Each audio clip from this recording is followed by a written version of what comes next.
and all of the conversations that seemed to follow my dad passing. And it was kind of mind blowing to me because everybody seemed to say the exact same thing to me, which was, man, your father talked about you all the time. I mean, every single person, people that I remember faces from being little, people who only remember me and I don't remember them at all, family, friends. I mean, what people were really expressing to me was how my father really kind of carried me around. Um, and I could feel it, but I didn't really know it until he passed away. Because I could tell that everybody really, really wanted me to understand that he really, really cared about me a whole lot, so much that he bragged about me to everybody that he talked to.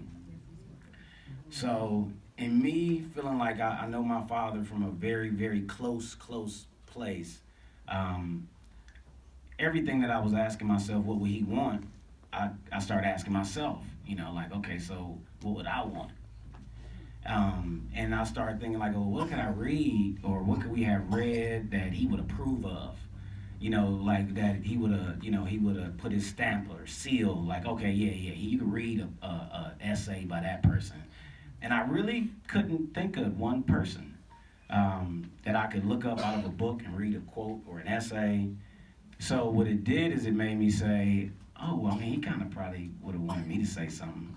I felt like he had already expressed to everybody in the room that he thought highly of me. So what I did is I wrote something, and I didn't really anticipate being able to get up here and read it. But listening to everybody's voice and conversation, I felt like I wanted to have my voice in the room as well, in representation of my father. And I know everybody had their own personal relationship with my dad, and a lot of people in the room knew my dad way before I ever got a chance to really know him.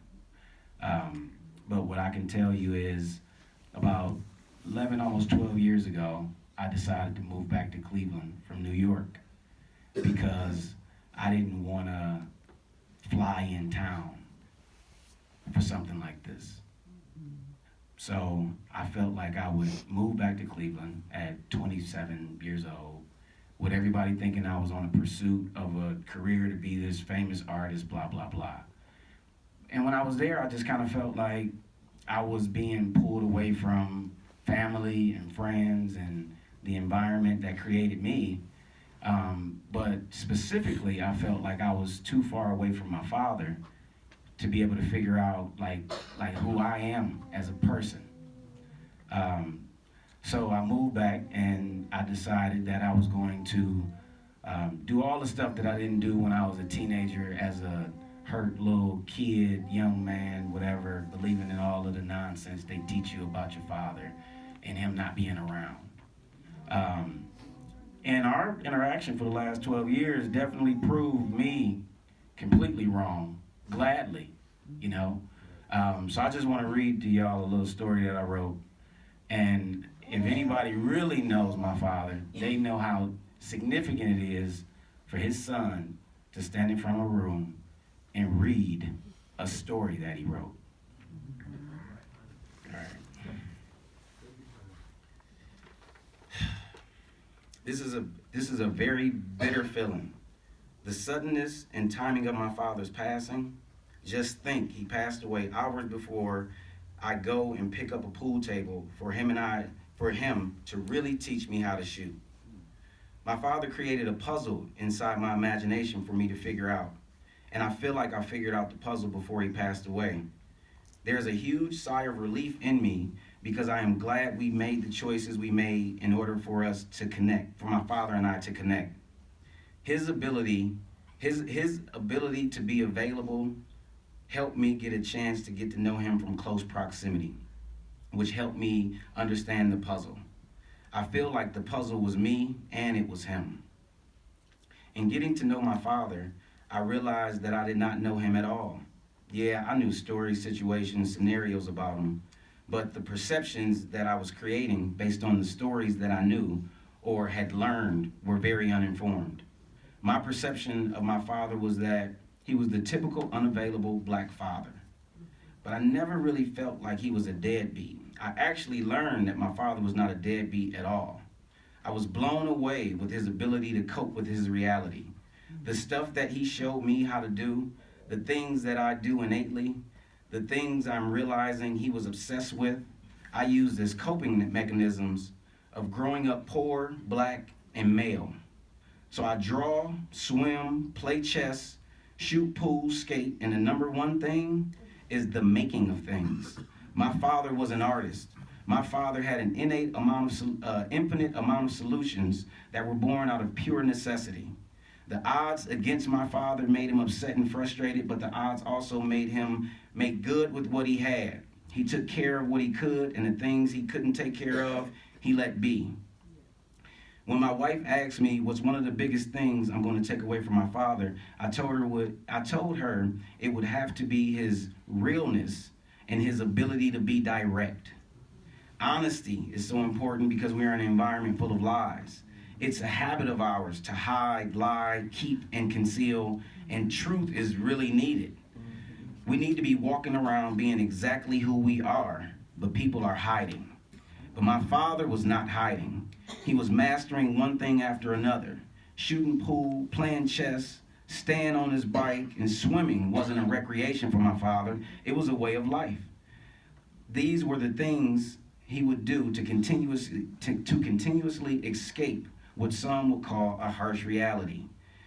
He was programming himself to run towards the things he mastered for balance. He did not do anything for no reason. It all had purpose.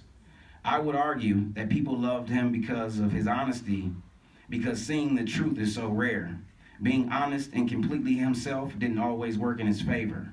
A lot of times when I'm describing my father, I can hear myself describing myself. If my father could have left some words of wisdom, he would have said this: if you're somebody who can read, then you need to get up and stop complaining about your circumstance, because if you are intelligent and educated, then you've already fought half of the battle. He did not like when people wasted their education and their abilities. My father became wise out of a method of survival. He understood the language of the universe. My father would tell people to get right with God and get right with yourself and get out of your own way. A lot of my father's wisdom also came out of paying attention and watching his back and his surroundings. He'd always say to make sure you're being alert and aware. My father thanked me all the time for the opportunity for us to get to know each other, which was extremely humbling for me. I knew that I had to really get to know my father in order to really get to know myself. My father loved the elements. He loved the wintertime. He liked when it was cold outside. He liked getting dressed and bundled and warm and going out into the elements. And I've always loved going out into the elements because I feel like it does something to your mind. I love the way you have to focus to not feel the cold. It's mind control. It's like meditation. I'd argue that my father's life could be described as that. He was born in the elements where he couldn't control the ups and downs. He was great at adapting in different environments. My father was my learn. He was my study. He made me feel like I'm somebody. Or in me learning that I'm somebody, it meant more coming from him. Donald Black Jr. Thank you.